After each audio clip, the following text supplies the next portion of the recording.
Hello everyone, welcome you all at Lokesh sir unlimited study zone.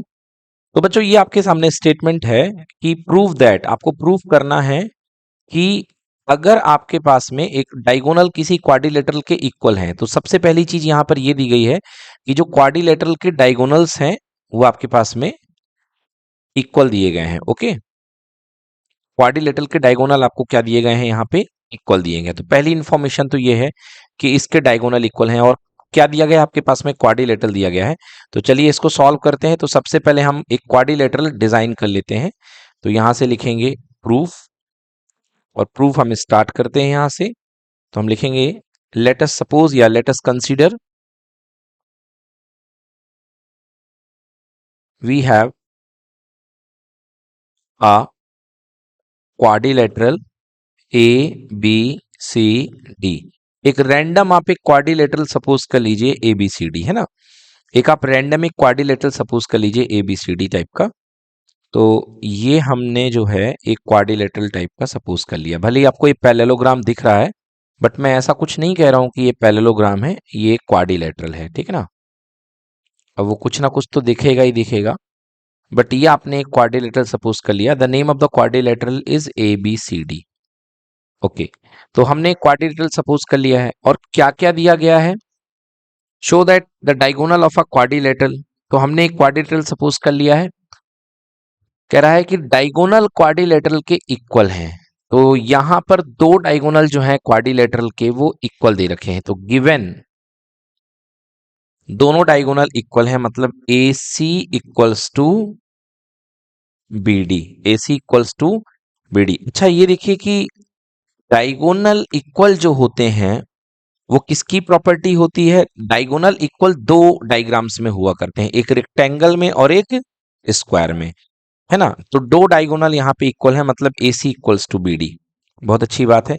तो हम दो diagonal यहाँ पे बना लेते हैं, एक ए सी ले लेते हैं, एक बी डी ले लेते हैं। तो ये दो डायगोनल्स हैं,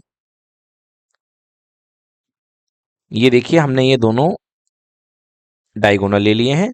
so we have the two diagonal. First condition is given A C equals to B D, दोनों डायगोनल इक्वल हैं। दूसरा, they bisect each other at right angle. बहुत बढ़िया बात है। ये कह रहा है कि ये एक दूसरे को बाइसेक्ट कर रहे हैं राइट एंगल पे। ओके, अगर बच्चों बाइसेक्ट कर रहे हैं वो भी राइट एंगल पे, तो बाइसेक्ट अगर राइट एंगल पे कर रहे हैं मतलब ये एंगल कितने डिग्री होगा बच्चों, 90। ये एंगल भी कितने डिग्री होगा, 90। ये एंगल भी 90 डिग्री होगा, और ये एंगल भी कितने डिग्री होगा, 90। ठीक है ना। अच्छा, बाइसेक्ट कर रहे हैं, दोनों डायगोनल इक्वल हैं, तो मैं ये मान लेता हूं कि दोनों डायगोनल की जो लेंथ है बेटा, मैं इसको मान लेता हूं कि ये जो लेंथ है ये एक्स के इक्वल है। किसके इक्वल है, एक्स के, है ना। A C equal to B D equal to, एक सेकेंड, एक्स भी ना मान करके ना मैं इसे 2x मान लेता हूं बच्चों, है ना। क्या मान लेता हूं, उससे मेरा फायदा है। तो मैंने मैंने लेंथ इसकी 2x मान ली, मतलब ए सी डायगोनल भी कितने का है, 2x का है, और जो बी डी डायगोनल वो भी कितने का है, 2x का है। अब जब ये कहा जा रहा है कि ये बाइसेक्ट कर रहे हैं, मतलब बेटा हाफ ऑफ द लेंथ यहाँ पे क्या होगी, x, और हाफ ऑफ द लेंथ क्या होगी, x होगी। अच्छा, इस कट पॉइंट का कुछ नाम दे दिया जाए। इस कट पॉइंट का नाम मैं o दे देता हूं। क्या दे देता हूं, o। ये जो कट पॉइंट है ना, इसका नाम मैंने दे दिया o, राइट। ठीक रहेगा, है ना। तो ये मैंने कट पॉइंट का नाम ओ दे दिया। अब A C equal to B D equal to क्या हो गया अपने पास में, 2x। तो ये x है, ये भी x है बच्चों, ये भी कितना होगा, x, और ये भी कितना होगा, x। ठीक है ना। तो मैं लिख सकता हूं A O equal to B O equal to C O equal to D O, और ये सारे के सारे लेंथ कितने हैं, x के हैं। ठीक है ना, ये सारे के सारे लेंथ हमारे x के हो चुके हैं। अब आपको क्या प्रूफ करना है, आपको प्रूफ करना है to prove ABCD, sorry, to proof करना है कि प्रूफ करना है कि ये एबीसीडी हमारा स्क्वायर है। तो मैं यहां लिख देता हूं to prove, what to prove, A B C D is a square, है ना बच्चों। तो ए बी सी डी आपको क्या प्रूफ करना है, स्क्वायर प्रूफ करना है। तो चलिए ए बी सी डी हम स्क्वायर कैसे प्रूफ करेंगे, क्वाड्रिलेटरल तो दे रखा है, बहुत अच्छी बात है ना। अब हमको A B C D square proof करना है। तो A B C D square proof करने के लिए हमें क्या शो करना होगा, that is A B equal to B C equal to C D equal to D A. Right. ये चारों साइड हमको क्या करनी है, इक्वल प्रूफ करनी है। चारों साइड क्या प्रूफ करनी है, इक्वल प्रूफ करनी है। और अगर किसी क्वाड्रिलेटरल की चारों साइड इक्वल हो और उसके डायगोनल भी इक्वल हो तो वो क्या कहलाता है, स्क्वायर कहलाता है। अगर चारों साइड इक्वल हो और डायगोनल भी इक्वल हो तो वो क्या कहलाता है बच्चों, स्क्वायर कहलाता है। बोले बताइए कहलाता है कि नहीं कहलाता है। तो डायगोनल तो ऑलरेडी इक्वल दे रखे हैं, चारों साइड को इक्वल करना है। तो आइए हम प्रूफ को अपने आगे बढ़ाते हैं। हम दो ट्रायंगल बच्चों ले लेते हैं। यहाँ पे दो ट्रायंगल दिख रहे हैं आपके पास में।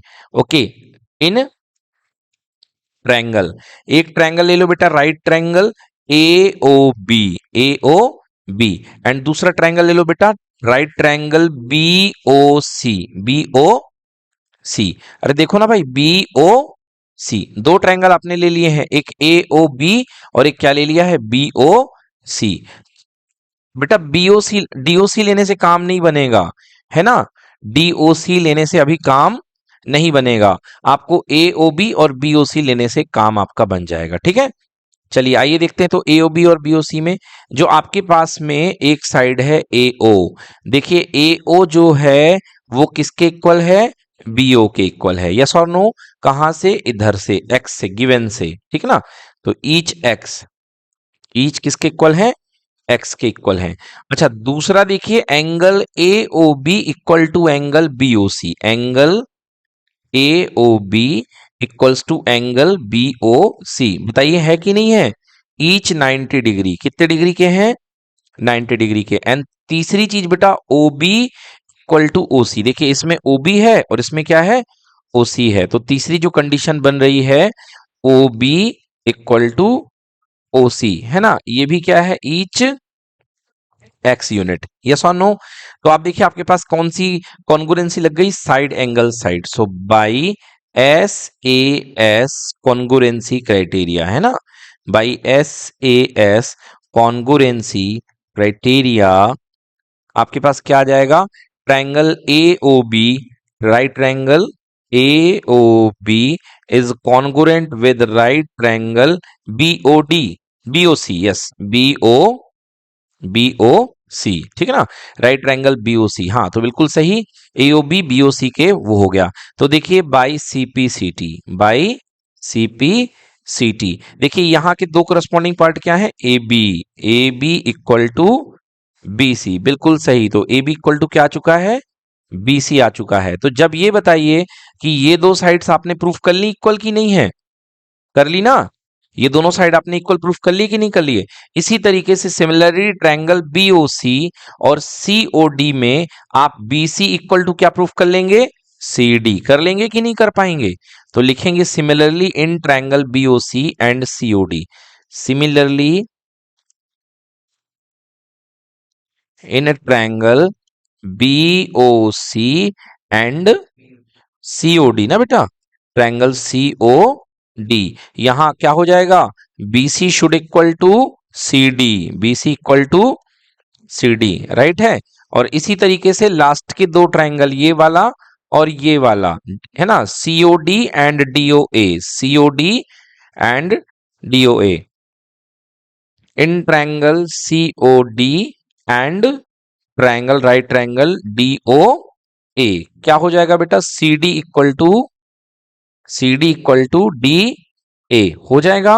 अब इन चारों स्टेटमेंट का कुछ नाम दे दो। फर्स्ट वाले का नाम, है ना, इसका नाम ए दे दो, इसका नाम बी दे दो और इसका नाम सी दे दो, और तीनों को मर्ज कर दो by A B C, by question A B C, है ना, ए बी एंड सी। क्या हो जाएगा, देखो ए बी किसके इक्वल है, बी सी के, और बी सी किसके, सी डी के, और सी डी किसके, डी ए के। तो you can write A B equal to B C equal C D equal to D A. बेटा जिस जिस क्वाड्रिलेटरल की चारों साइड्स इक्वल होती हैं और डायगोनल भी इक्वल होते हैं वो क्या होता है, स्क्वायर होता है। Okay, since in the given quadrilateral, given quadrilateral all sides are equal, है ना, क्योंकि all sides equal तो बेटा स्क्वायर की होती है, रोम्बस की भी हो सकती हैं, and diagonals all diagonals are also equal, are also, हाँ डायगोनल इक्वल होते हैं बेटा, बाइसेक्ट तो रोम्बस के भी करते हैं, है ना, मगर रोम्बस के डायगोनल इक्वल नहीं होते हैं, diagonals are also equal, so given quadrilateral is a what, square, क्या होगा ये, स्क्वायर होगा, बोलो समझ में आया कि नहीं आया, so the given quadrilateral is a square, that's done, hence proved, okay, यहां पे हम क्या लिखेंगे, हैंस प्रूव्ड, डन। चलिए देखिए नेक्स्ट क्वेश्चन है यहाँ पे, क्वेश्चन नंबर 13। देखिए कैसे करेंगे बच्चों, यहां पर बोला जा रहा है कि find the value of y, आपको y की वैल्यू फाइंड करनी है। बच्चों देखो ये एंगल आपको y दिख रहा है ना, और ध्यान से देखो y वर्टिकली अपोजिट है x के, तो बेटा y इक्वल टू कितना होगा, x, y किसके इक्वल होगा, x के, मतलब जो y है वही क्या है, x है, जो y है आपका वही क्या है, x है, मतलब x निकालो या y निकालो बात एक ही है। अब ये एंगल बेटा आपको कितना दिख रहा है, 2x है, तो इसके वर्टिकली अपोजिट कितना होगा बेटा, ये 2x होगा। अच्छा ये 3x है, तो बोलो ये कितना होगा, 3x। अच्छा ये बताओ कंप्लीट सर्कुलर एंगल बन रहा है कि नहीं बन रहा है, तो ये कंप्लीट एंगल बन रहा है, तो इन सबका सम कितने डिग्री, 360। चलो तो इधर से मैं ऐड करना स्टार्ट करता हूं, ओके, तो यहां से सबसे पहला एंगल बोलो कितना आएगा, 3x प्लस कितना x, फिर कितना 3x, फिर कितना 2x, और प्लस में कितना y है, और y की वैल्यू किसके इक्वल है, x के, तो यहां पे आप क्या पुट कर सकते हो, x equal to how much, 360 degree, right. 3 plus 2 5 plus 1 6 plus 3 9, 9 plus 2 11 plus 1 how much, 12x equal to कितने डिग्री हो गया, 360 हो गया, so x equal to 360 divided by 12, okay, answer equals to x equal to 30 degree, और क्योंकि x 30 है तो y भी कितना होगा, 30 degree, so both angle having the same value, answer will be D, 30 degree, that's done. चलिए देखिए बच्चों क्वेश्चन नंबर सेकंड, वैसे तो एक फॉर्मूला है बच्चों, मगर हम इसको डिराइव भी कर देते हैं, area of an isosceles triangle ABC with A A B equal to A C equals to, side equal दिए गए हैं, एंड आपके पास में B C equals to B दिया गया है, ठीक है ना, तो आपको इसको बनाना है। चलिए आइए इसको हम सॉल्व करते हैं। तो आपको एरिया निकालना है यहाँ पे, चलिए कैसे निकालेंगे, तो हमारे पास क्या गिवन है बच्चों, एक ट्रायंगल हमारे पास में गिवन हुआ है ना, और उस ट्रायंगल का हमको एरिया फाइंड करना है। चलिए तो ये देखिए हम एक ट्रायंगल ले लेते हैं यहाँ पे, ये हमने एक ट्रायंगल ले लिया, और ये ट्रायंगल बच्चों आइसोसेलेस ट्रायंगल है, so give the name A B सी।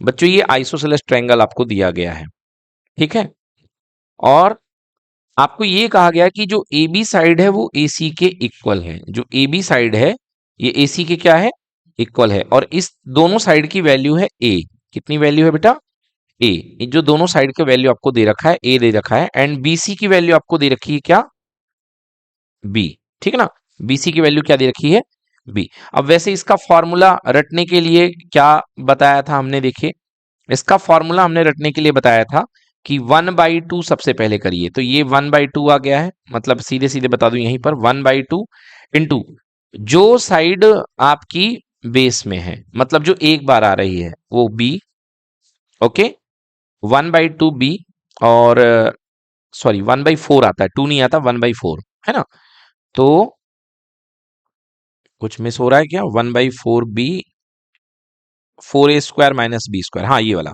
सो 1/4 आएगा, इधर पे बेटा बाहर पे b हो जाता है, और अंडर रूट बेटा जो साइड आपकी रिपीट हो रही है उसको 4a² माइनस b², मतलब कहने का मतलब आपका आंसर यहाँ पे a होना चाहिए। चलिए अब सॉल्व कर लेते हैं, क्योंकि रटा तो हमने भी है जैसे, बट इसको सॉल्व करके बताया जा सकता है। चलिए देखिए आइसोसेलेस ट्रायंगल है बच्चों, आइसोसेलेस ट्रायंगल की प्रॉपर्टी होती है कि अगर आप यहां से परपेंडिकुलर ड्रॉ करते हैं तो ये सामने वाली साइड को बाइसेक्ट करता है, याद रखिएगा ये प्रॉपर्टी केवल और केवल आइसोसेलेस ट्रायंगल में और इक्विलेटरल ट्रायंगल में होती है, कि सामने वाली साइड को जो परपेंडिकुलर होता है वो क्या करता है, बाइसेक्ट करता है।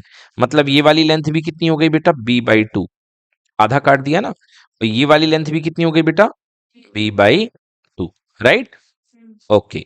अब आपको निकालना है एरिया। बच्चों आप जानते हैं कि किसी ट्रायंगल का जो एरिया होता है that is equals to half base into height, yes और no, half base multiply by height.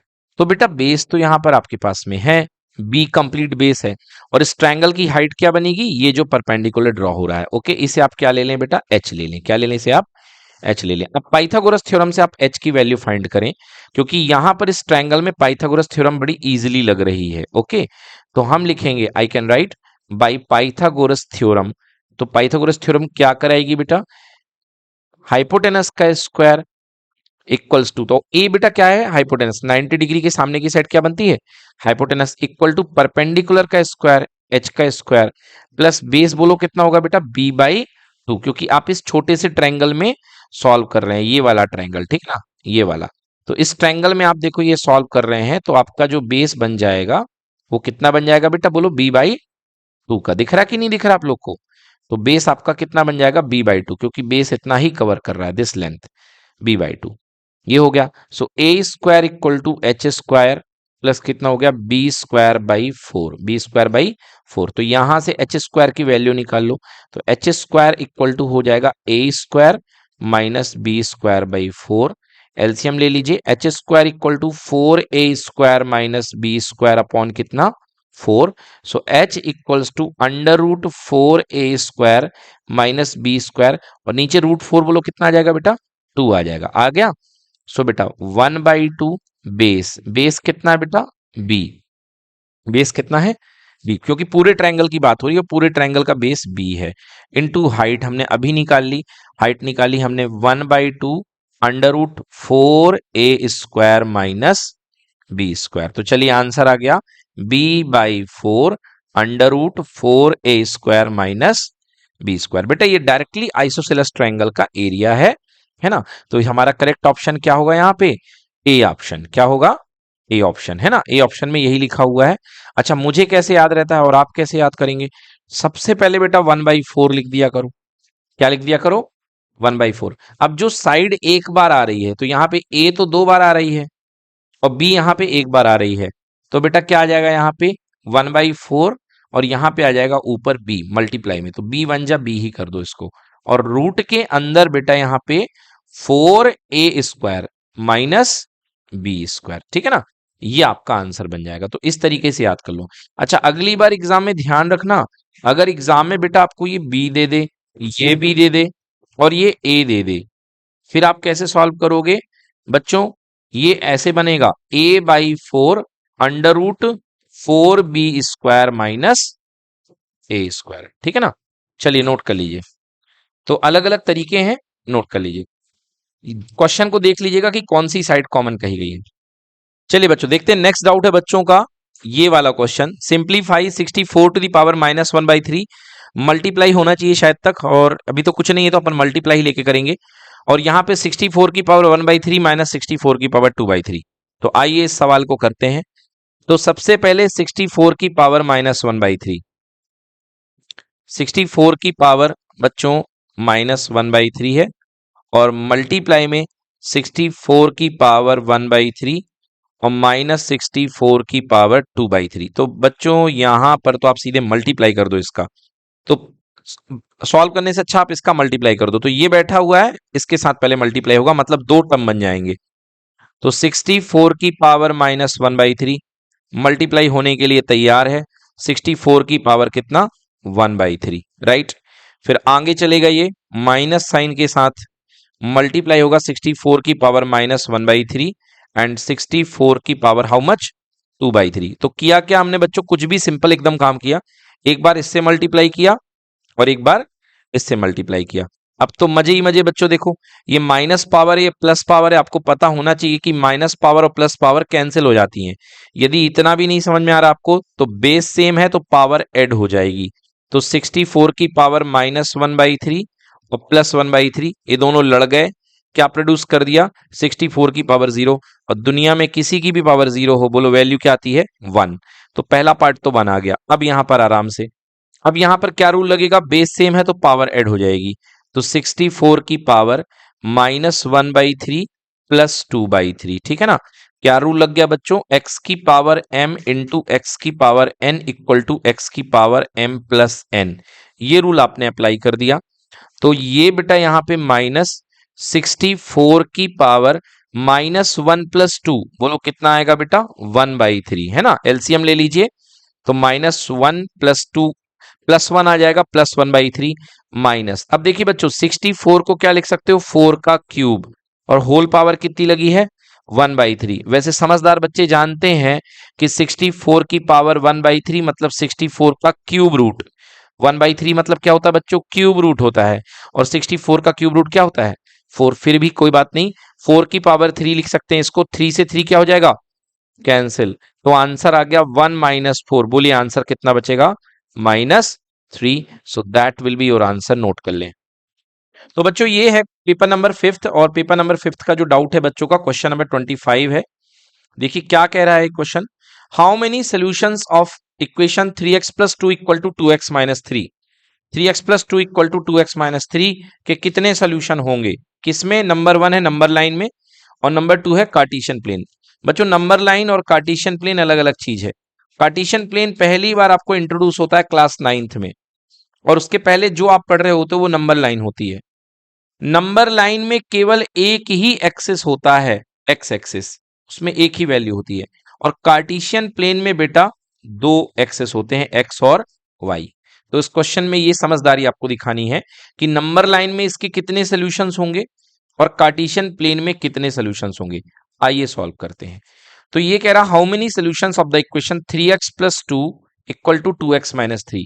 तो ये मैंने इक्वेशन लिख लिया, 3x + 2 = 2x - 3।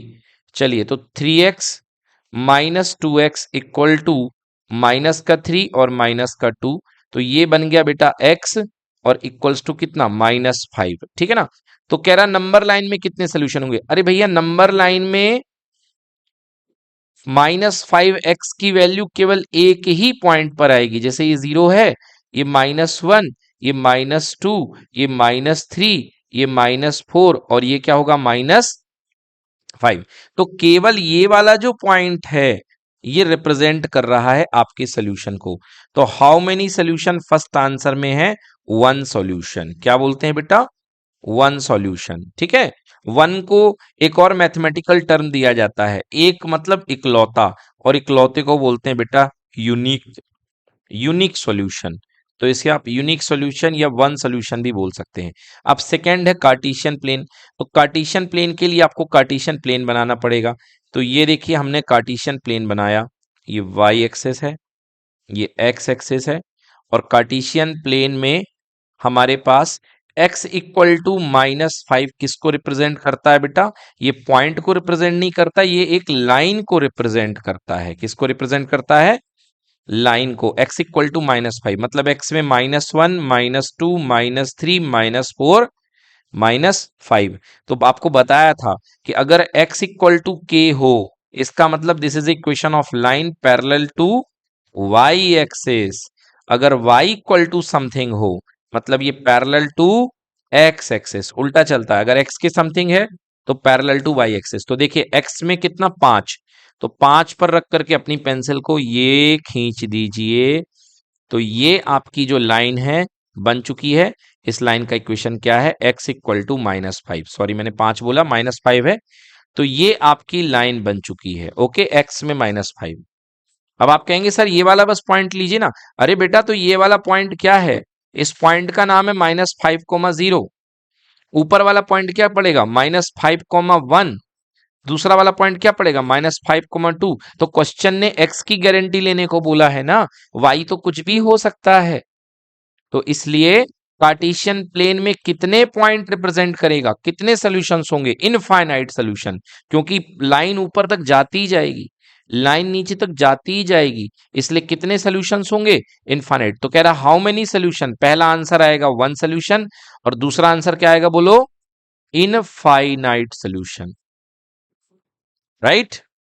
कितने सॉल्यूशन? इनफाइनाइट, क्योंकि दूसरा जो सॉल्यूशन है वो एक स्ट्रेट लाइन को दिखा रहा है, और एक स्ट्रेट लाइन में इनफाइनाइट अनंत पॉइंट होते हैं। समझ गए? So this is your answer, note करिए।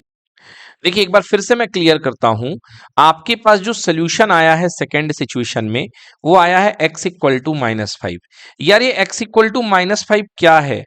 नंबर लाइन में तो ये एक पॉइंट को रिप्रेजेंट करेगा, ये 0 हो गया तो नंबर लाइन में तो ये एक पॉइंट को रिप्रेजेंट करेगा, -1 -2 -3 -4 -5।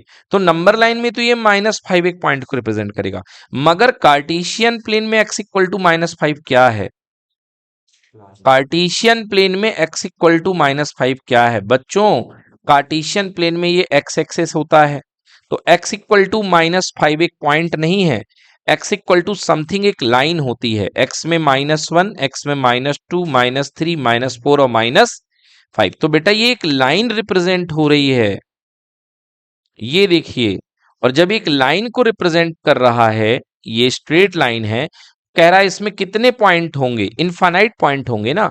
और वैसे भी आप देख सकते हैं x की वैल्यू -5 आपको कहाँ कहाँ पर मिल रही है? पहली वैल्यू ये मिल रही है, यहाँ पे x की वैल्यू क्या है? -5। y की वैल्यू क्या है? 0। अरे y की वैल्यू से आपका लेना देना नहीं है, आपको कह रहा है कि x इक्वल टू -5 के कितने पॉइंट है, तो एक पॉइंट ही हो गया।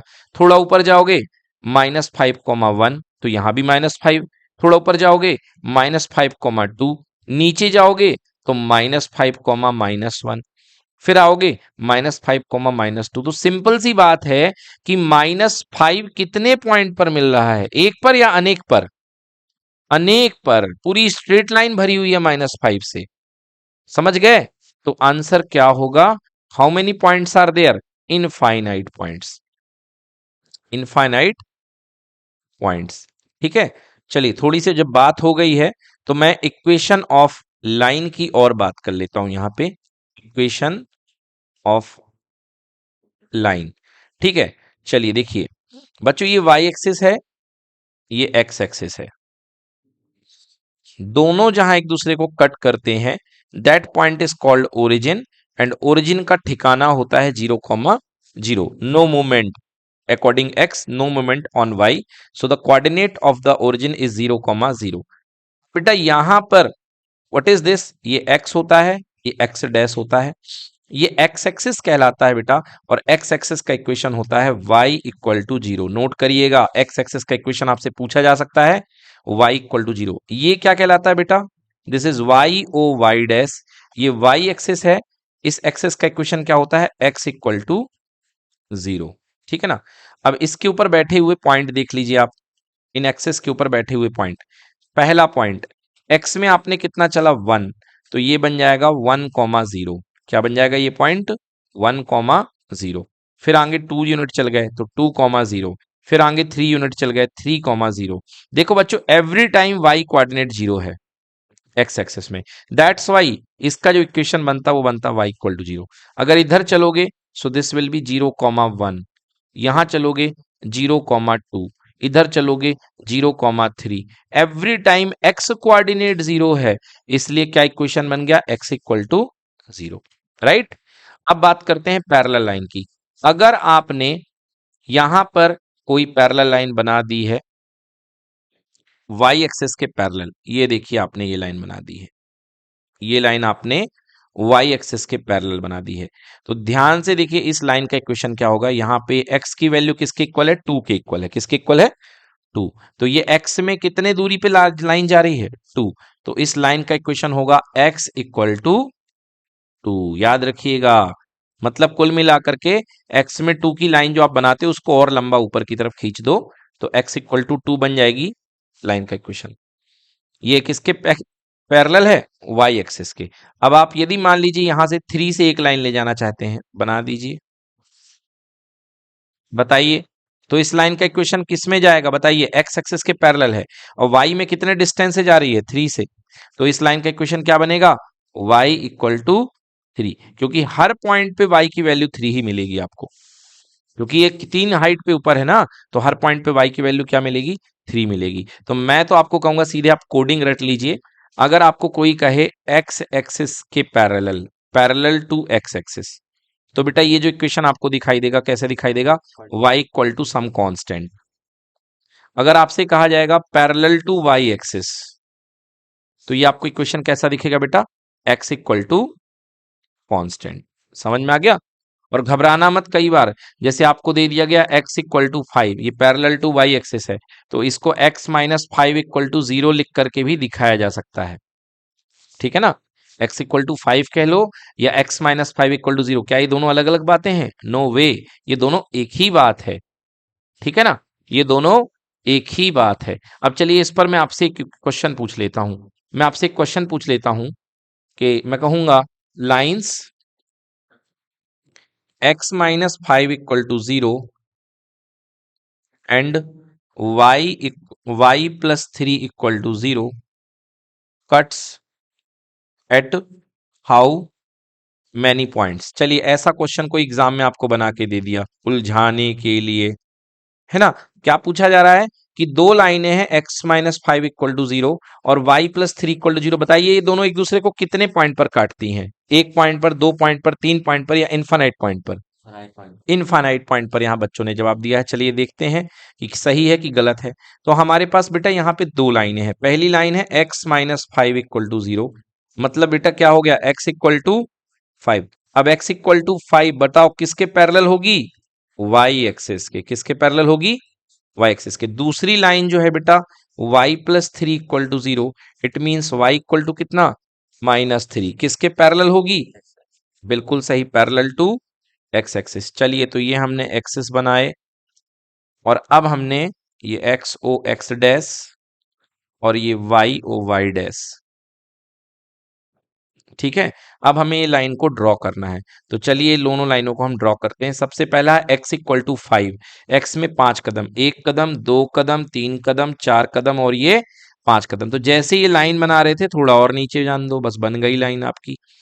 तो ये पहली लाइन आपकी बन गई। What is the line? x equal to 5, y axis के पैरेलल।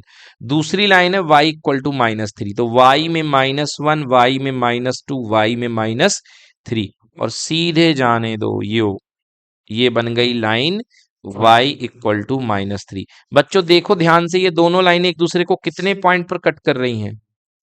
हाँ, इनफाइनाइट पॉइंट दिख रहा है। किसको दिख रहा है भाई इनफाइनाइट पॉइंट? केवल एक पॉइंट। कितने पॉइंट पर? एक पॉइंट पर। तो how many cut point are there? Answer only one point, only one point. समझ में आया? केवल एक पॉइंट पे। बेटा लाइन इनफाइनाइट पॉइंट पे कभी कट नहीं कर सकती, केवल दोनों लाइन अगर एक दूसरे के ऊपर आ जाएं तो ही इनफाइनाइट पॉइंट पे कट करेंगी या एक दूसरे के ऊपर मिल जाएंगी। समझ गए ना? उनको बोलते हैं कोइंसाइड लाइन। क्या बोलते हैं? Coincide lines. कोइंसाइड लाइंस क्या होती हैं? जैसे एक लाइन ये जा रही है और इसी के ऊपर से एक दूसरी लाइन निकल गई, इसी के ऊपर से एक दूसरी लाइन यूं निकल गई, देखो इस तरीके से। तो ये जो लाइन कहलाती हैं इनको बोलते हैं कोइंसाइड लाइंस, ठीक है ना, कोइंसाइड लाइंस। तो इनके कितने कॉमन पॉइंट होते हैं? Infinite common points. ऐसी लाइन के इनफाइनाइट कॉमन पॉइंट्स हुआ करते हैं। ओके, चलिए तो ये हमारा क्वेश्चन यहाँ पे जो आपने पूछा ये डन हो गया है, पूरा हो गया है। नेक्स्ट क्वेश्चन बताइए, अगर बच्चों पेपर नंबर 5 में किसी का कोई पेपर क्वेश्चन हो तो। रिप्रेजेंट 9.3 बच्चों ये मैंने आपको बहुत अच्छे से बता दिया है, आई होप आप लोग को क्लियर हो गया है लास्ट क्लास में। चलिए बच्चे ध्यान दें, 6.1 एक्सरसाइज का लाइन्स एंड एंगल्स का क्वेश्चन नंबर 5 यहां आपके सामने मैं बता रहा हूं, बहुत इंपॉर्टेंट क्वेश्चन है। कह रहा है क्वेश्चन इन गिवन फिगर 6.17, आपके सामने एक यहां पे फिगर दिया गया है 6.17 जो कि मैं बना रहा हूं, ये ऐसा कुछ फिगर है। ओके, यहां पे दो लाइन सेगमेंट दिए गए हैं P एंड Q। PQ आपके सामने लाइन दी गई है, POQ is a line. Okay, एक पॉइंट बीच में O भी है। सो इन क्वेश्चन कह रहा है कि in the given figure POQ is a line, ray OR is perpendicular to line PQ। इसके परपेंडिकुलर एक रे है दैट इज OR। थोड़ा सा आगे से बना दी तो OR एक परपेंडिकुलर रे है। ओके, तो बच्चों ये जो रे है ये परपेंडिकुलर है, ध्यान से समझिए, क्वेश्चन अच्छा है, कई बार आप लोगों ने पूछा भी है। OR एक परपेंडिकुलर रे है, मतलब ये वाली बात पक्की कि ये एंगल भी 90 होगा, ये एंगल भी 90 होगा, ठीक है, अच्छी बात है। OS is another ray lying between rays OP and OR। कह रहा है कि OS एक अनदर रे है, तो ये लो जी, ये एक रे है OS, ये OS एक अनदर रे है lying between OP and OR। आपको प्रूव करना है देखिए इस क्वेश्चन को करने के बाद आपको जो फाइनली माना गया है टू प्रूव, क्या प्रूव करने को बोला गया है? एंगल आर ओ एस, मतलब किस एंगल की बात की जा रही है? इस एंगल की बात की जा रही है। R O S is equals to half of the angle Q O S, angle Q O S, Q O S plus angle POS, plus angle POS, plus angle POS. ये आपसे बोला जा रहा है कि प्रूफ करिए कि जो आरओएस एंगल है ये इन दोनों के सम का आधा होगा। किसके किसके सम का? क्यूओएस का। क्या बेटा माइनस है वहां पे? एक मिनट जरा चेक कर लीजिए बच्चों, बुक में माइनस है कि प्लस है? यहां तो भाई साहब ने प्लस लगा के दे दिया हमको। चलिए तो यहां पे क्या करना पड़ेगा हमें? माइनस करना पड़ेगा, माइनस पीओएस। 100 में देख लीजिए बेटा वहां प्लस है कि माइनस है? आपने तो प्लस लगा रखा है। मैंने नहीं लगाया। चलो जिसकी किताब है, ठीक है ना। तो चलिए बच्चों ऐसा क्वेश्चन करने के लिए देखिए क्या करना पड़ेगा। आप सबसे पहले बेटा इस एंगल का नाम आपको आर ओ एस है ना, तो इस एंगल को आप एक्स मान लो। तो लिखेंगे इसको सॉल्व करने के लिए, let angle R O S equal to X. Let angle R O S equal to कितना? एक्स। हमने एक्स इसलिए ले लिया है क्योंकि हम आंसर को एक्स के टर्म में ले आएंगे तो वही हमारा आंसर हो जाएगा, है ना। मतलब हम हाथ धो करके एक्स के पीछे पड़ने वाले हैं और हमको ये प्रूफ करना है। तो चलिए हम ले लेते हैं यहां से R H S, taking R H S right hand side. तो बच्चों जो हमारे पास राइट हैंड साइड है वो है half of the angle Q O S minus angle P O S, P O S, right. ठीक है, सॉल्व करता हूं बच्चों। 1/2 क्यूओएस एंगल के बारे में विचार करिए। ये देखिए इतना बड़ा एंगल क्यूओएस बैठा हुआ है, बैठा हुआ है कि नहीं बैठा हुआ है? बिल्कुल बैठा हुआ है। क्यूओएस डायग्राम से देख लो। तो क्यूओएस को आप क्या लिख सकते हो? Angle R O S plus angle P O R. लिख सकते हो कि नहीं लिख सकते हो? अरे बिल्कुल लिख सकते हो। एंगल आर ओ एस ये वाला पार्ट यानी कि इसे एक्स ले लो और ये वाला पार्ट क्या है? P O Q. तो इसे लिख सकते हो आप X plus angle P O Q. बच्चों पी ओ क्यू कितने डिग्री है? 90 डिग्री। मैंने गलत लिख दिया, पी ओ क्यू नहीं लिखना है मुझे। मुझे क्या लिखना है यहाँ पे? R O Q, angle R O Q. देखो यहां तक का पीओ पूरा एंगल लेना ना, यहां से लेके यहां तक का। तो इधर तक का एंगल कितना हो गया? एक्स हो गया। और इधर तक का एंगल कितने डिग्री हो गया? 90 डिग्री, जिसका नाम है आर ओ क्यू। अभी लिख दूंगा माइनस पीओएस। ओहो हो, ये देखो बच्चों ये पीओएस है, ये पीओएस है। आप इसे कैसे लिख सकते हो? ध्यान से देखो, इसका और इसका सम दोनों का कितना होगा? 90 डिग्री होगा कि नहीं होगा? तो अभी तो हमने यहां पे लिख देता हूं मैं, क्या लिख देता हूं मैं? Angle P O S plus angle R O S equal to कितना बच्चों? 90। तो एंगल पी ओ एस कितना होगा? 90 minus R O S. Clear है? तो यहां पे मैं वैल्यू पुट करता हूं और माइनस लगा है तो जरा संभल के ब्रैकेट जरूर लगाना। मैं यहां वैल्यू लिखने वाला हूं 90 minus angle R O S. बहुत सारे बच्चे यहीं पर गलती करते हैं, जैसे ही ब्रैकेट नहीं लगाया ये गलत हो गया, क्योंकि माइनस माइनस प्लस हो जाएगा और जो ब्रैकेट नहीं लगाएगा वो माइनस लिखे आएगा और उसका आंसर कभी नहीं आएगा। तो मैक्सिमम बच्चे यहीं पर गलती करते हैं। चलिए आगे सॉल्व करते हैं। चलिए तो बच्चों 1/2 तो 1/2 है, एक्स भी एक्स है ना। और आर ओ क्यू अभी मैंने बताया, बोलो कितने degree? 90 degree. R O Q की वैल्यू देखी थी आपने 90 डिग्री। और अब माइनस साइन खोल दो, ये माइनस 90 डिग्री। बच्चों minus angle R O S, और ये माइनस क्या हो जाएगा? प्लस। और आर ओ एस फिर से आ टपका। अरे भैया तुम्हारी वैल्यू एक्स है, कितने बार बताएं हम? इसकी वैल्यू कितनी है? एक्स।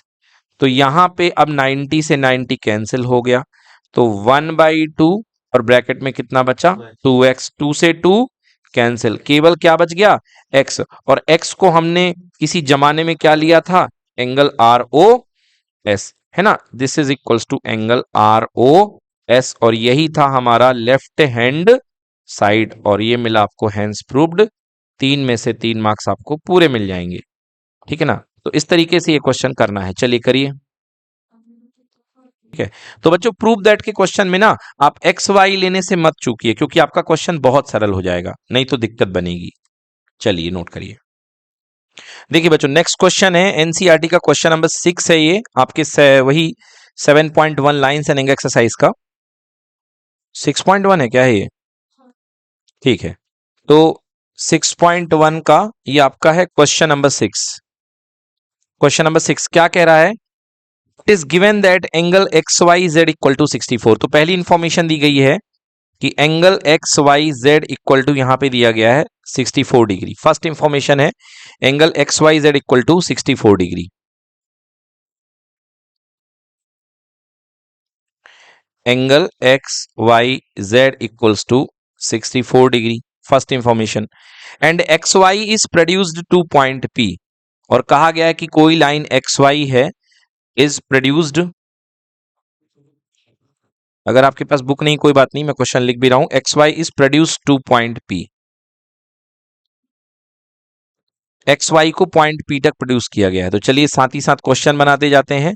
आपके पास में कुछ इस तरीके का सीन दिया गया है, ये z यहां से आ जाएगा, और ये x है, और ये y है, y है, ऊपर क्या है z है, ठीक है ना। तो angle X Y Z, angle X Y Z, तो यहां पे हमारे पास हमको यहां पे y लेना पड़ेगा, है ना, क्योंकि ऐसा कुछ हो रहा है। तो ये ले लीजिए एंगल एक्स वाई जेड, ये जो एंगल दिया गया है आपको ये 64 डिग्री दिया गया है, और आगे क्या कह रहा है कि X Y is produced to point P, मतलब इधर से ये एक्स जा रहा है तो इधर तक वाई को पॉइंट पी तक प्रोड्यूस किया गया है, ठीक है। हम प्रोड्यूस कर दिए, यहां पर हमने कोई पॉइंट पी मान लिया है, ठीक है। ये एंगल 64 डिग्री है। आगे पढ़ते हैं क्वेश्चन को। Draw a figure from the given information, हाँ जी, तो फिगर तो हमने बना लिया है। अब आगे कह रहा है if a ray Y Q bisects angle Z pi Y P. आगे क्वेश्चन है if a ray Y Q bisects angle Z Y P, कह रहा जेड वाई पी को बाइसेक्ट करने वाली एक रे वाई क्यू है, तो जेड वाई पी एंगल कहां पर है बच्चों, जेड वाई पी एंगल ये वाला बन रहा है, येलो कलर से मैं इसको ड्रॉ कर रहा हूं, ये जेड वाई पी एंगल बन रहा है। कह रहा है एक रे वाई क्यू है जो इस एंगल को बाइसेक्ट कर रही है, बहुत अच्छी बात है। तो चलिए ये रे वाई क्यू है, ये इसको बाइसेक्ट कर रही है, मतलब दो बराबर पार्ट में डिवाइड कर रही है। तो बहुत ही सिंपल है निकालना। देखिए आप जानते हैं कि सॉल्यूशन यदि करा जाए यहां पर, तो एंगल पी वाई और एक्स इक्वल्स टू कितने डिग्री 180 डिग्री, क्योंकि complete angle P Y X देखिए यहां से ये पी ये वाई और यहां तक पूरा कितना एक्स, ये 180 डिग्री है, ठीक है ना। तो पी वाई एक्स के दो पार्ट है बच्चों, पी वाई एक्स के दो पार्ट हैं, एक है पी वाई जेड और प्लस एक्स वाई जेड। सो इसको लिख सकते हो एंगल पी वाई जेड यहां तक का, और एंगल एक्स वाई जेड ये वाला, ठीक है ना, plus angle X Y Z या जेड वाई एक्स कुछ भी लिख दो, एक्स वाई जेड लिख देता हूं equal to 180 degree. Now angle P Y Z बेटा ये बाइसेक्ट कर रहा है, अगर मैं इस एंगल को भी एक्स मानूंगा तो मुझे इसको भी क्या लेना पड़ेगा एक्स ही लेना पड़ेगा, क्योंकि दोनों एंगल इक्वल हैं। तो बेटा P Y Z all total कितना हो जाएगा 2x, तो P Y Z 2x plus X Y Z की वैल्यू मुझे पता है 64 equals to 180 degree. So 2x equal to 180 माइनस का 64, तो क्या हो गया 10 में से 4 गए, ये बच गया 6, 18 बन जाएगा 17, और 17 में से 6 गए कितना हो गया 116। तो ये आ गया बच्चों हमारे पास 2x, 2x का मतलब angle P Y Z complete हमारे पास आ चुका है 116। x भी निकाल लेता हूं, तो x इक्वल टू 116 अपॉन 2, तो 2 5 जा 10, एंड 2 8 जा 16। चलिए ये सब आ चुका है। फाइंड क्या करने को बोला गया है? बाइसेक्ट जेड वाई पी, ये तो सब ठीक है। अब फाइंड करने की बात जो क्वेश्चन का पार्ट है वो तो लिख दूं। तो क्वेश्चन ने कहा है फाइंड, क्या फाइंड करना है? Angle Z Y P. एक चीज आई थिंक पहले ही फाइंड कर चुके हैं। And second, find angle, find bisect, sorry sorry sorry, Z Y P find करने को नहीं बोला गया है। Find X Y O, angle X Y O. X Y O नहीं है, ये क्यू है, X Y Q. And reflex angle, and reflex angle of Q Y P, Q Y P. चलिए, तो सबसे पहले हम एक्स वाई क्यू फाइंड करते हैं। देखिए एक्स वाई क्यू, ये एक्स है, ये वाई है, और ये क्या है बच्चों? क्यू है। तो बहुत सिंपल तरीके से हम फाइंड कर सकते हैं एंगल एक्स वाई क्यू को। Now angle X Y Q कैसे निकलेगा बच्चों? एक्स वाई क्यू, देखिए यहां तक का एंगल आपका एक्स वाई क्यू मांगा गया है। So this angle should be equal to X Y Z plus Z Y Q, plus Z Y Q. बच्चों एक्स वाई क्यू की वैल्यू कितनी, एक्स वाई जेड की वैल्यू कितनी है? 64। एंड जेड वाई क्यू हमने ये निकाल रखा है 58। तो आंसर कितना आ जाएगा? 4 8 12, 2 आ गया, 6 + 5 11 + 1, how much? 122, right. So answer पहला आ गया हमारे पास, ये 122 डिग्री है। तो फर्स्ट आंसर आ गया angle X Y Q equals to 122 degree. Exam में कभी भी करें तो आप बॉक्स लगा दें अगर कोई आपका आंसर आया है, या नीचे आप यहाँ पे आंसर लिख दें। कई बार जल्दबाजी में टीचर को आंसर ही नहीं दिखता आपका, तो वो उससे लगता है कि इसने 2 पार्ट थे, 1 पार्ट किया नहीं। तो आप आंसर लिख दिया करें, उसे पता चल जाए। आगे नेक्स्ट, सेकेंड पार्ट क्या पूछा? Reflex angle of Q Y P. Okay भाई, ये देखिए ये है क्यू वाई पी, इतना वाला पार्ट, ये वाला जो पार्ट है क्यू वाई पी है। आपको इसका रिफ्लेक्स एंगल पूछ रहा है बच्चों। रिफ्लेक्स, तो क्यू वाई पी को पहले ध्यान से देख लो, फिर मैं आपको रिफ्लेक्स एंगल दिखा रहा हूं। तो क्यू वाई पी बेटा ये एंगल बन रहा है, this is Q Y P. Q Y P कितना है बेटा? एक्स है ना। और आपको इसका रिफ्लेक्स एंगल पूछा गया है। तो रिफ्लेक्स मतलब जो 360 से माइनस करने पर एंगल बनता है, तो ये एंगल बन जाएगा। तो इसको लिखने का तरीका क्या होगा? इसको लिखने का तरीका हम लिखेंगे इस तरीके से, reflex angle of, reflex of angle, reflex of angle Q Y P, Q Y P, this is equals to 360 minus angle Q Y P. So 360 में से क्यू वाई पी एंगल को माइनस कर दीजिए। अब क्यू वाई पी आपके पास कितना था बेटा? एक्स था, और एक्स की वैल्यू कितनी है? 58। तो 360 माइनस 58, बताइए कितना आ रहा है? 302 डिग्री, बिल्कुल सही है। तो ये आपका आंसर हो जाएगा, और आपको मिलेंगे 4 आउट ऑफ 4। नोट कर लें बच्चों, एग्जैक्ट रेड वाले का। चलिए नोट कर लीजिए, इसको मैं करता हूं। देखिए नेक्स्ट क्वेश्चन, देखिए बच्चों अगला डाउट है पेपर नंबर 7 से, क्वेश्चन नंबर 27। क्वेश्चन आपके सामने मैं लिख रहा हूं, क्वेश्चन ना ढूंढें आप लोग। क्वेश्चन कह रहा find the solution, find the solution in of the form, find the solution of the form x equal to a and y equal to 0। ये पहला सीन है। एंड अगला जो फॉर्मेट है सोल्यूशन का, वो x equal to 0 and y equal to b। इस form में सोल्यूशन ढूंढें for the following pair of equation. मतलब आपके सामने 2 इक्वेशन दिए गए हैं। अगला कह रहा है do they have any common solution, do they have any common solution,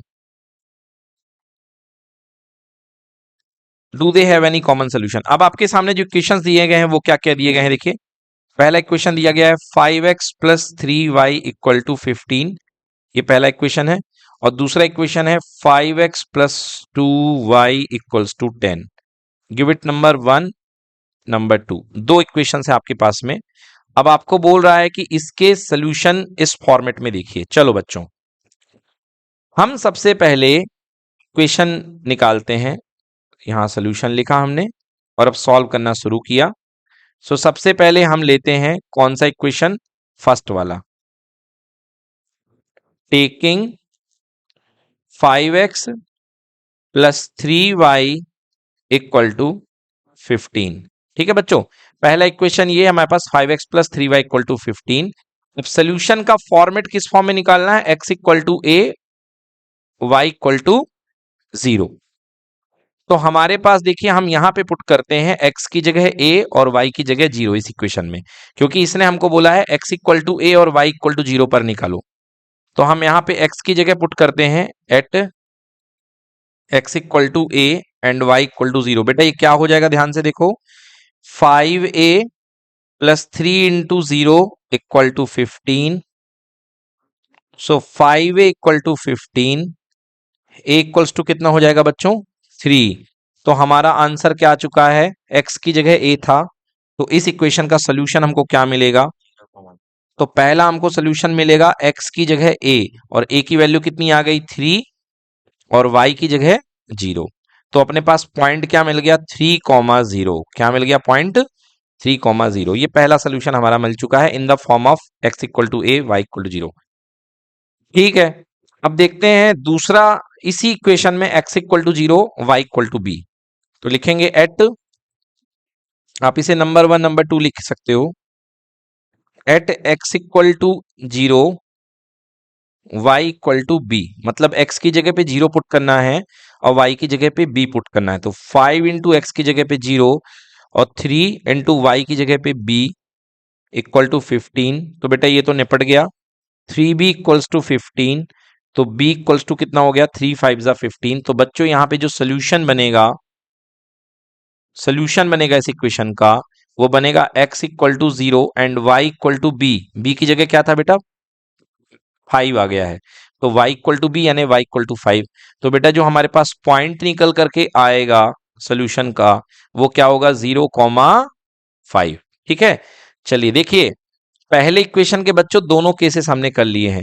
अब हम दूसरा इक्वेशन लेते हैं, 5x plus 2y equal to 10। तो लिखेंगे taking 5x plus 2y equals to 10। ठीक है ना? तो पहला 5x plus 2y equal to 10 में भी यही केस करना है, x equal to a, y equal to 0। तो फर्स्ट बनाएंगे at x equal to a and y equal to 0, put करिए। तो 5 इंटू एक्स की जगह पे a और y कितना है? 2 है, सॉरी। तो यहाँ पे 2y की जगह पे 0 इक्वल्स टू 10। तो बच्चों 5a इक्वल्स टू हो गया 10। तो a कितना हो गया? 2 हो गया, हो गया, a की वैल्यू 2। तो हमारे पास क्या बनेगा सॉल्यूशन? सॉल्यूशन क्या था? x इक्वल टू a और y इक्वल टू 0। तो x की जगह कितना आ गया? 2 आ गया, और y equal to 0।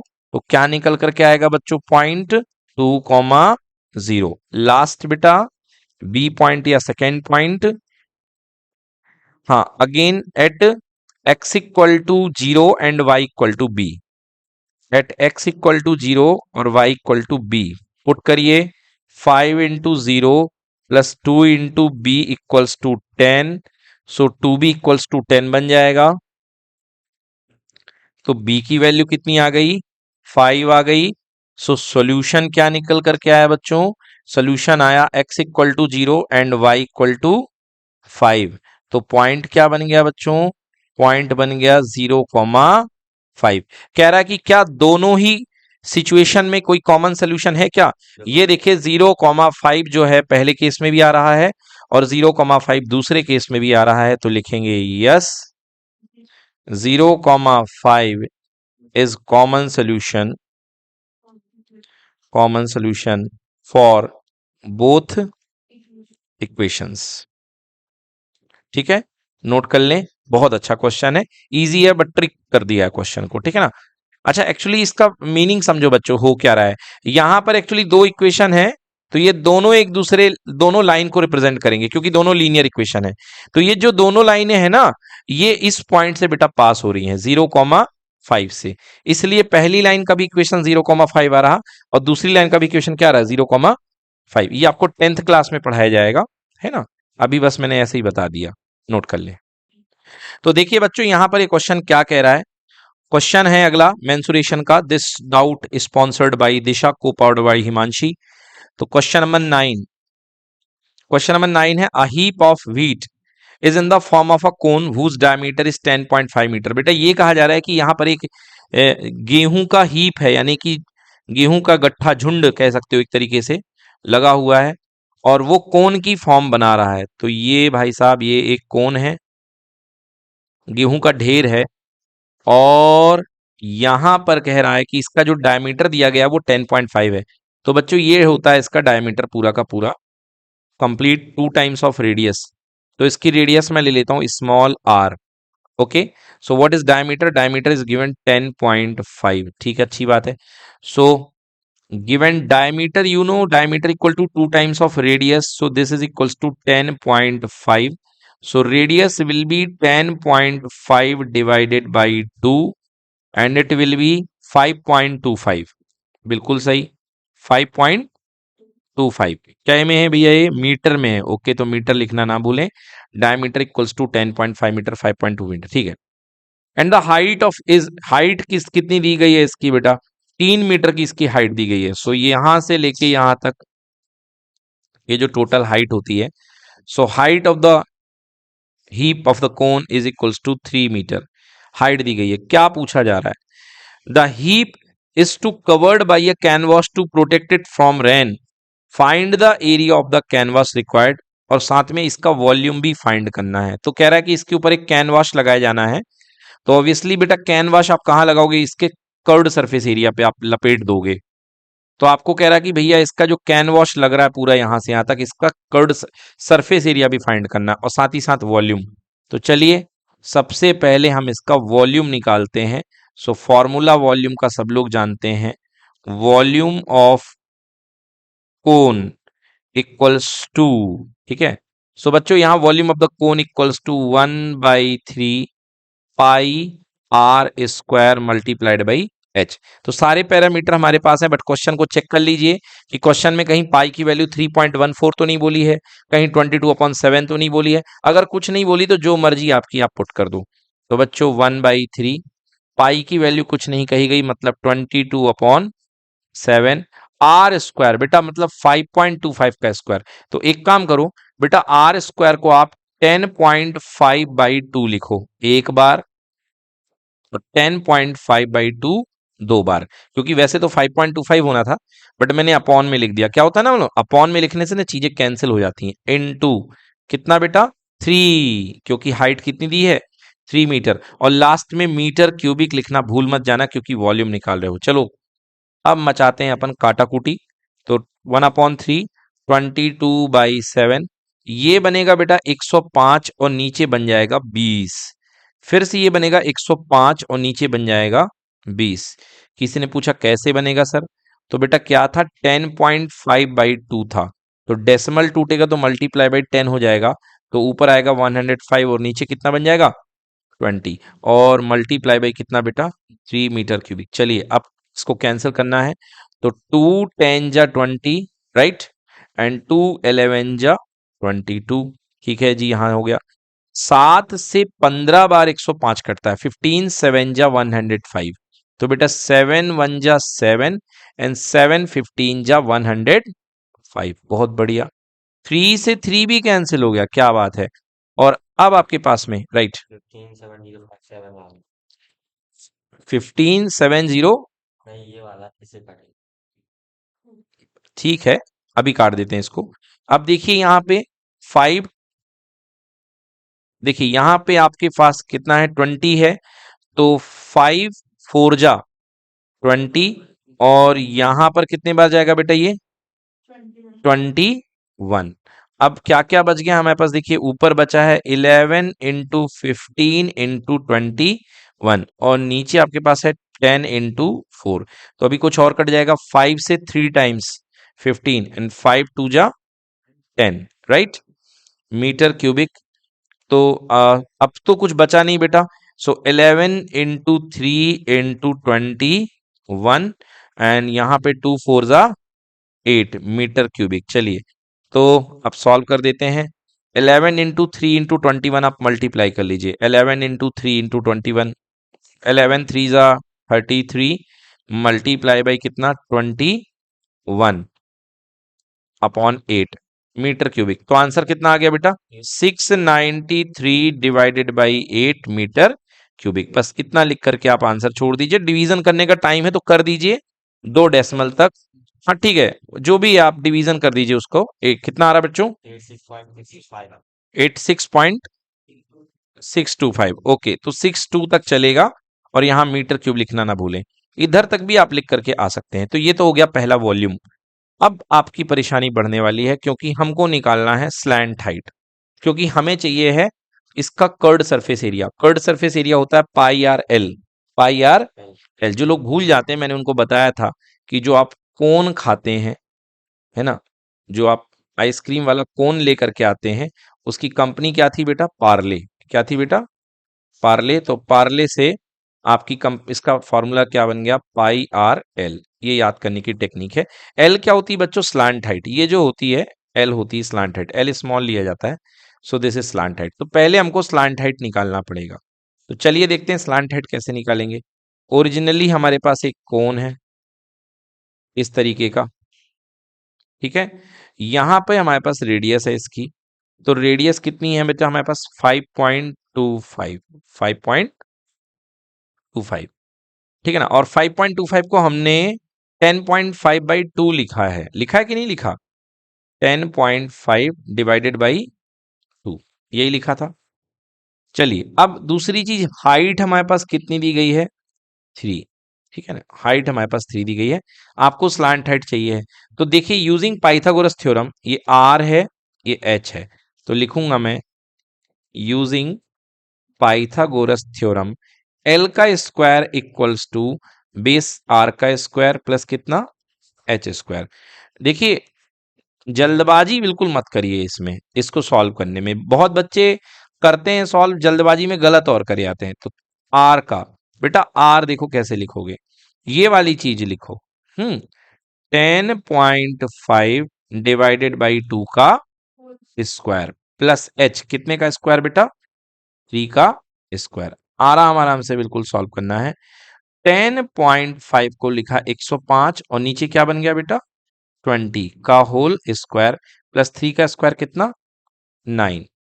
L square equal to बेटा जरा सा 105 और 20 को डिवाइड तो कर दो, कितना आता है। देखिए 105 को 20 से डिवाइड किया 5 से जाएगा कितने बार 21 बार, और ये कितने बार जाएगा बेटा 4 बार। तो ये कट के आ गया 21/4 का होल स्क्वायर। समझ गए। क्वेश्चन आपकी मदद करना चाहता है, आप उस मदद को पहचानिए। तो एल स्क्वायर इक्वल टू बेटा 21 का स्क्वायर आपको बचपन में याद कराया गया होगा 441। तो यहां आ गया 441 और ये कितना हो गया बेटा 16 प्लस कितना 9। यहां सॉल्व कर देता हूं, है ना। अब देखिए so L square equals to 441 plus बेटा एलसीएम कितना आएगा 16। तो ये 16 9 जा 144 कितना हो जाएगा 144। अरे नहीं आया क्या समझ में बेटा, नीचे नीचे 1 है तो 16 और 1 का एलसीएम कितना आएगा 16 और 1 में डिवाइड करेंगे तो 16 16 9 जा 144। सो बेटा एल स्क्वायर इक्वल टू 4 1 5 4 4 कितना हो गया बेटा 8 हो गया, और यहां पे कितना हो गया 585 अपॉन कितना 16। तो L is equals to under root of 585 by कितना 16। ठीक है, चलिए यहां तक हम आ चुके हैं अंडर रूट 585/16। तो अब हमें चाहिए है L की वैल्यू बेटा रूट 585 रहने दीजिए, रूट 585 रहने दीजिए, और होल डिवाइड बाई कितना आ गया बेटा 4, क्योंकि 16 का रूट 4 आ चुका है। अब हम यहां लिखेंगे curved surface area of cone, CSA of cone, CSA of cone, curved surface area of cone, that is equals to pi R L. बेटा पाई की वैल्यू आपने क्या निकाल रखी है 22/7 पता है आपको। रेडियस कितनी है ये है 5.25, that you can right 10.5/2, 10.5 divided by 2 into L. L आपका आ चुका है अंडर रूट 585 डिवाइडेड बाई 4। ठीक है ना, ठीक है चलो इसको काट देते हैं अपन लोग, यहाँ पे 0 आ जाएगा। अब काटाकुटी शुरू करते हैं, देखिए। ठीक है, 2 से कितने बार बेटा बोलो? 11 बार। और 2 से कितने बार? 10 बार, ठीक है ना। और क्या क्या बच गया अपने पास में? 11/7, 11 ऊपर, 7 नीचे, 105 ऊपर, 10 नीचे, इंटू रूट 585 ऊपर है, ओके, और 4 नीचे है। तो 7 से कटेगा, बोलिए कितने बार? 15 बार। 15 7 जा 105। और अब काटते हैं इसको 5 से 2 बार, और 5 से कितना हो गया? 3 बार। 11 3 जा 33 under root 585 whole divided by कितना? 8। और यहां पर आंसर एरिया है तो क्या आएगा? Metre square. बस आपको इतना ही करके लाना है। अब आप कहेंगे सर ये रूट को सॉल्व करना, तो बेटा आपने डिवीजन मेथड पढ़ी होगी। अगर आप डिवीजन मेथड आपको बनती है तो आप करो, अदरवाइज आपको करने की कोई जरूरत नहीं है। अगर आपको 3.5 भी मिल रहे हैं 4 में से तो ठीक है, समझ गए ना। फिर आपके पास अगर समय है तो आप कर दो, नहीं तो आपको 4 में से 4 लाने की कोशिश पेपर के एंड में करनी है। इसको कुछ करके आपको बहुत बड़ी उपलब्धि नहीं मिलने वाली है कि इसको आप सॉल्व कर रहे हो। और यदि करना है सॉल्व तो लियो बनाओ डंडे, 585, ठीक है, और पेयरिंग करो। ये यहाँ पे ऐसे पेयरिंग कर दिया आपने। सबसे पहले किसका? 2 का। 2 2 जा कितना? 4। यहाँ पर कितना आ गया? 1 आ गया। अब आपको पता है कि यूनिट प्लेस ऐड किया जाता है, तो जो यूनिट प्लेस इसका 2 ही है, 2 + 2 कितना आ गया? 4। और यहाँ पे 85 आप रख दो। अब जो यहाँ पे रखोगे वो चीज यहाँ पे आपको रखना है। तो 41 1 जा 41, नहीं कोई मतलब नहीं। 42 इंटू 2 84, 43 इंटू 3 करके देखो, 43 का 3 से, 3 3 जा 9, 3 4 जा 12, 129। थोड़ा और आगे बढ़ते हैं, 44 इंटू 4, तो 4 4 जा 16, 176। बहुत क्लोज आ चुके हैं, इससे आगे नहीं जाएगा। तो यहाँ भी 4 और यहाँ भी 4। बच्चों कितना आ गया बोलो? 176। चलिए माइनस करिए, 15 में से 6 गए 9, यहाँ कुछ नहीं बचा, कैंसिल हो गया। और चलिए अब कुछ नहीं है तो डेसिमल आएगा, और डेसिमल के बाद क्या राइट होता है? लगातार 2 जीरो आते हैं पेयर में। तो बेटा यहाँ पे 0 आ गया, अब यहाँ पे 2 जीरो लगातार आएंगे, ठीक है। चलिए 4 4 का यूनिट प्लेस क्या है? 4। 4 + 4 कितना? 8। और यहाँ पे 4। अब कुछ ऐसा रखना है यहाँ पे, जो यहाँ आएगा वो यहाँ आएगा, बस याद रहे इससे ज्यादा ना हो जाए। तो 481 1 जा 481। अगर मैं 2 रखूंगा 482, तो 482 ज्यादा हो जाएगा बेटा, तो यहाँ पे क्या आएगा? 481। Okay, so this will be 481। बस इतना ही काफी है। 24.1 डेसिमल के एक डिजिट के बाद, आगे बिल्कुल मत बढ़िए। 24.1। तो आंसर आ चुका हमारा, कितना आया था आंसर? देखिए 33 multiplied by 24.1 whole divided by 8। बोलिए यस और नो? Whole divided by 8। अच्छा, अब एक चीज यहाँ पे एक अप्रोक्सीमेशन में करने वाला हूं, देखिए एक अप्रोक्सीमेशन में करने वाला हूं, क्योंकि 24.1 कोई खास बड़ा नहीं है बेटा। तो इसको आप क्या कर सकते हो? 33 मल्टीप्लाई बाई 24 ही कर दो, क्योंकि डेसिमल के बाद 1 ही तो हमने तुम्हारा चुराया है। और होल डिवाइड बाई कितना है बेटा? 88। और 8 3 जा कितना हो गया? 24। तो बेटा अब आंसर आपका इस साइन में आएगा, अप्रोक्सीमेट 99 मीटर स्क्वायर। ये लीजिए, ये रहा आपका फाइनल आंसर, ठीक है ना। बट ये साइन इसका जरूर लगाइएगा, या तो ये लगाइए या ब्रैकेट में यहाँ पे अप्रोक्स लिखिए। एग्जैक्ट आंसर नहीं है ये, ठीक है ना। ब्रैकेट में आप क्या लिख दीजिए? अप्रोक्स लिख दीजिए। तो ये डिवीजन मेथड आप चाहें तो यूज कर सकते हैं। डन।